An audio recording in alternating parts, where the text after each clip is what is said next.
Donald Trump का Gaza शांति समझौता फंसता हुआ दिखाई दे रहा है। गाजा पर इजरायल की लगातार बमबारी और हमास की एक नई शर्त ने ट्रंप को फंसा दिया है।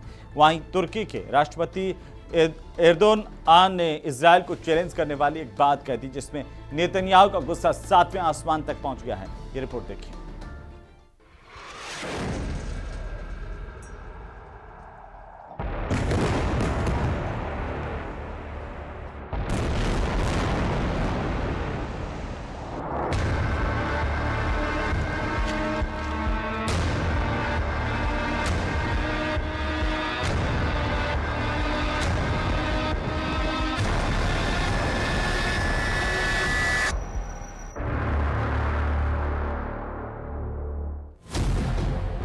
एक तरफ अमेरिका के राष्ट्रपति डोनाल्ड ट्रंप, दूसरी तरफ इजराइल के प्रधानमंत्री बेंजामिन नेतन्याहू और बीच में एक बार फिर खड़ा हो रहा है हमास का प्रमुख याह्या सिनवार, जो ठीक 1 साल पहले गाजा के खंडहरों में मारा जा चुका है।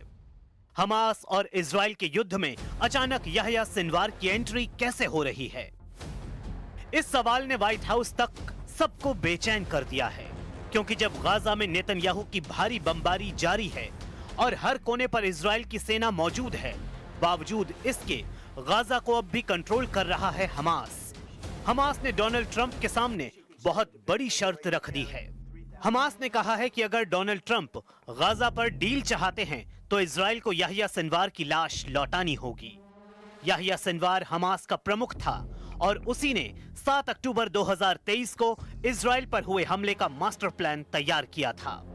याह्या सिनवार की लाश वापस लेकर आखिर क्या चाहता है हमास, और क्या है इस डिमांड को लेकर हमास का एजेंडा?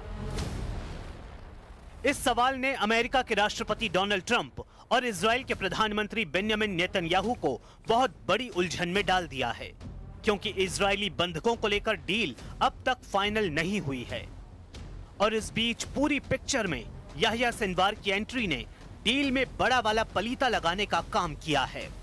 हमास की डिमांड है कि न सिर्फ याह्या सिनवार की लाश सौंपी जाए, बल्कि उसके भाई मोहम्मद सिनवार की बॉडी भी वापस की जाए, और ये शर्त डोनाल्ड ट्रंप के गाजा पीस प्लान का हिस्सा मानी जाएगी।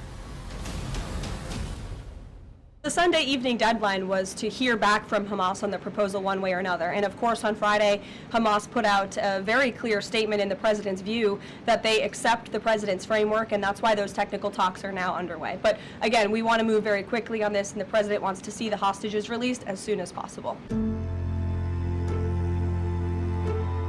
हमास चाहता है कि अगर इजरायली बंधकों की लाश वापस की जाएगी तो इसके बदले याह्या सिनवार और उसके भाई की लाश भी इजराइल वापस करे।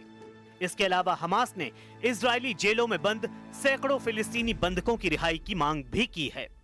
इसमें कोई शक नहीं कि सिनवार अब इस दुनिया में नहीं।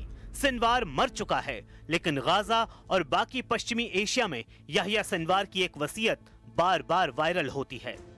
इस वसीयत को लेकर इजराइल को और घबराने की जरूरत है, क्योंकि याह्या सिनवार ने खुलेआम इस वसीयत का ऐलान किया था। ये 26 मई 2021 का वीडियो है। तब याह्या सिनवार ने अपनी वसीयत पूरी दुनिया को बताई थी। उसने बताया था कि इजराइल से नहीं डरता। उसने बताया था कि चाहे F-16 हो या फिर इजराइल की पूरी फौज, वो इजराइल को चैलेंज कर रहा है। वो चाहे तो उसे मार सकते हैं। अमेरिका में कैलिफोर्निया विश्वविद्यालय में गाजा पर बमबारी के खिलाफ प्रदर्शन हुआ। गुलाब के फूलों के साथ ये लोग मैसेज दे रहे हैं कि युद्ध अब बंद होना चाहिए। और चलिए